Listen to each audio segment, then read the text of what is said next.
مع كون الشيطان يجلب بخيله ورجله، ومع كون شياطين الإنس والجن كلهم يدعون إلى الضلال. إذا وفقك الله وتعلمت العلم النافع فلا يضرك هؤلاء، إن كيد الشيطان كان ضعيفا. لكن ما يكون كيد الشيطان ضعيف إلا مع الحق. أما إذا لم يكن هناك حق فإن هذا الضعيف يصبح شرا. نعم.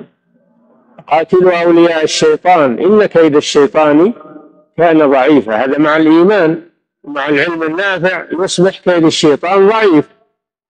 أما مع الجهل ومع الإعراض يصبح كيد الشيطان قوي مع هؤلاء، إنما هو ضعيف مع أهل الإيمان وأهل العلم وأهل البصيرة.